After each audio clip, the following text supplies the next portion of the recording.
प्रिय मित्र, जय मसीह की। आशा करता हूँ कि आप स्वस्थ हैं, आप मस्त हैं, आप प्रभु के कार्य में व्यस्त हैं। आइए हम प्रभु के वचन की ओर आगे बढ़ते हैं और प्रभु के वचन से बहुत सी बातों को हम सीख पाएंगे आज। और आज हम फिर से न्यायों की किताब और उसके 13वें अध्याय के 8 पद में आ चुके हैं।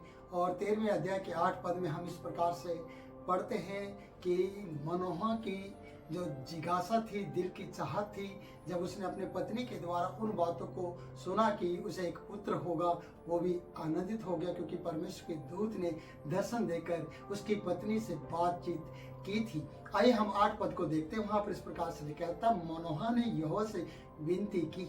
जब एक स्त्री अपने पति को सारी बातें बताती है तो उसका पति उसकी उन बातों में मदद करता है, अगर वो धर्मी है।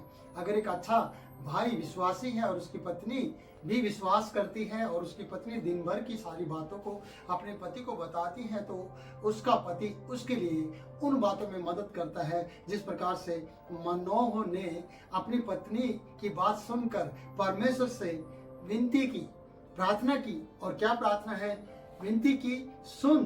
परमेश्वर का प्रार्थना की, हे प्रभु विनती सुन, हे प्रभु प्रार्थना सुन। परमेश्वर का वह जन जिसे तूने भेजा है। कौन बात कर रहा है? मनोह कह रहा है, परमेश्वर जिस दूत को तूने भेजा है, मैं विनती करता हूं फिर हमारे पास वो आए, दोबारा से फिर से आए, क्योंकि वो अच्छे से समझना चाहता है कि ये बात सच है या इसने कुछ और देखा है। प्रिय, आगे लिखा है, और हमें सिखलाए कि जो बालक उत्पन्न होने वाला है उससे हम क्या क्या करें। मनोह ने विश्वास किया। मनोह ने परमेश्वर के उस दूत को फिर से पुकारा, परमेश्वर से प्रार्थना की कि उस दूत को फिर से भेजे कि जो बेटा तू देने जा रहा है, हम उसके साथ और क्या क्या करें, किस तरीके से हम पवित्र रहें, किस तरीके से हम ये सारी बातें कर पाए। धन्य है वे लोग जो अपनी पत्नी की उस बातों को जो परमेश्वर की ओर से हो और परमेश्वर को उन्होंने दर्शन देखा हो और वो अपने पति को बताए, और पति भी परमेश्वर को फिर से सुनना और परमेश्वर के दूत की बातों को सुनना पसंद करता हो और वो प्रार्थना का जीवन जीने के लिए तैयार हो जाता हो। ऐसा पति जो अपनी पत्नी के लिए मददगार हो सके। ऐसे समाज में बहुत से पति पत्नी की जरूरत है जो परमेश्वर की वाणी सुने। बेशक वो बांझ हो, लेकिन वो बांझ नहीं रहेंगे, क्योंकि परमेश्वर उनका बांझपन दूर कर देगा जो वो अपना कान परमेश्वर की ओर लगाएंगे। प्रिय मित्र, यहाँ पर लिखा है कि जो उत्पन्न होने वाला है, परमेश्वर उस दूत को फिर से भेज दे। जो उत्पन्न होने वाला बच्चा है उसके साथ हम और क्या क्या करें। कितनी बड़ी बात है कि मनोह ने परमेश्वर से प्रार्थना करके और ज्यादा जानने की कोशिश की है। क्या आप ऐसी जिज्ञासा रखते हैं मेरे भाई कि जब आपकी पत्नी चर्च आती है, आप लोग कम चर्च आते नहीं है, तो आपकी पत्नी जब चर्च की बात आपको बताती है, क्या आप विश्वास करते हैं? क्या आप विश्वास करके उसका मनोबल बढ़ाते हैं, या आप विश्वास करके फिर से अगले संडे चर्च आकर प्रभु की महिमा करते हैं?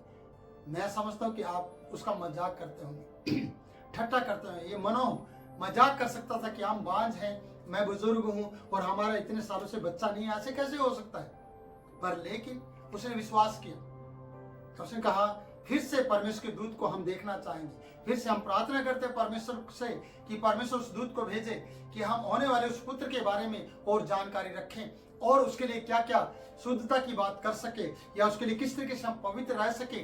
मैं और ज्यादा जानना चाहता हूँ। धन्य है वो जन जो अपनी पत्नी की बात सुनकर परमेश्वर से प्रार्थना करे और परमेश्वर के साथ खड़े होकर उससे वो जानकारी ले कि आने वाली उन आशीषों के बारे में वो अपने आप को पवित्र कर सके। क्या आप अपने आने वाली उन आशीषों के लिए अपने आप को परमेश्वर के लिए पवित्र करते हैं या नहीं करते हैं? मैं आशा करता हूँ कि आप ऐसा करते होंगे और करना चाहिए भी, क्योंकि परमेश्वर अपने लोगों को आशीष देता है और अपने काम के लिए उपयोग में लाता है और उपयोगी बनाता है।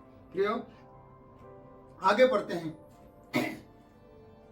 मनोह की यह बात सुनकर परमेश्वर ने उत्तर दिया, या परमेश्वर उसकी बात सुन ली। इसलिए जब वह स्त्री मैदान में बैठी थी, फिर से वो स्त्री गई और मैदान में बैठी थी और उसका पति मनोह उसके संग ना था।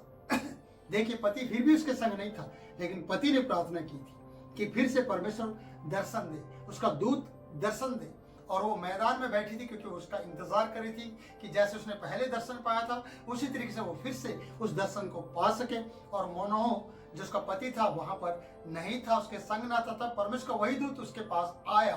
फिर से देखिए, परमेश्वर का दूत आया और दूत आकर से वो बात कर रहा है। जो मैं कहना चाहता हूँ, क्या देखिए, तब उस स्त्री ने झट दौड़कर अपने पति को यह समाचार दिया।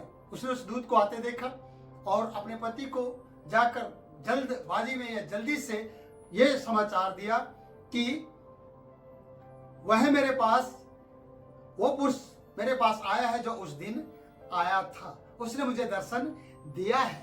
सोचिएगा कि उसने पूरी जानकारी दी है मेरे प्रियो। और हम कई बार इस प्रकार की जानकारी अपने परिवार को या अपने उस पति को नहीं देते हैं। ये बेटी ने उसको जानकारी दी और यह सुनते ही मनोहा उठकर अपनी पत्नी के पीछे चला और उस पुरुष के पास आकर पूछा, क्या तू वही पुरुष है? क्योंकि खुश थे, आनंदित थे, इनकी खुशी का ठिकाना नहीं था। पूछा कि जिसने इस स्त्री से बातें की थी, क्या तू वही पुरुष है? मनोहा ने कहा, जब तेरे वचन पूरे हो जाए तो उस बालक का कैसा ढंग और बालक का कैसा काम होगा। यहोवा के दूत ने मनोह से कहा, जिसकी जितनी वस्तु की चर्चा मैंने इस स्त्री से की थी उन सब से यह परे रहे।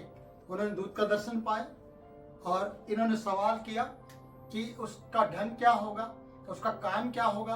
तो परमेश्वर के दूत ने कहा, जिन जिन वस्तुओं के बारे में हमने बताया है, गाइडलाइन दी है, ये इसे मना किया है, उन चीजों से इसको दूर रहना है। प्रियो, आज आपको भी, हम सबको भी उन चीजों से दूर रहने की जरूरत है जिनके लिए परमेश्वर मना करता है। आप नशे से दूर रहें, आप अशुद्धता से दूर रहें, पाप से दूर रहें और बाप के नजदीक आए, जिस प्रकार से मनोह और उसकी स्त्री नजदीक आए हैं। और आज स्वर्गदूत इसको कह रहा है, जिन बातों को से दूर रहने के लिए मैंने कहा है उनसे परे रहे।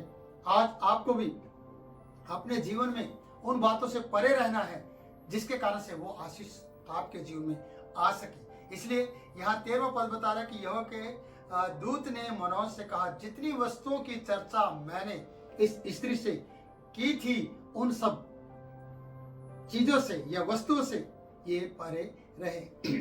आपको भी, हम सबको भी उन सब चीजों से अलग रहना है प्रियो। अगर दर्शन पाना है तो अपने आप को परमेश्वर के लिए अलग रखना है, संसार के लोगों से, उन रिश्तेदारों से जिनके लिए आपका समय ज़्यादा बीतता है और उनसे आपको कोई भी आशीष नहीं मिलती, बल्कि आप परेशान हो जाते हैं। आप परेशान ना हो, बल्कि आप परमेश्वर पर भरोसा करें और आपकी परेशानी, आपकी समस्या, आपकी सारी बातें दूर करेगी। पर आप अच्छे पति पत्नी बनकर परमेश्वर की बात और परमेश्वर के स्वर्गदूत का इंतजार करते हो, उसकी बात सुनने के लिए अपने कान उसकी ओर लगाए, तो प्रभु आपके साथ बना रहेगा। प्रभु आपको बहुतायत से आशीष देगा और प्रभु आपकी हर एक घटी को पूरा करेगा और आपके बांझपन को भी दूर करेगा।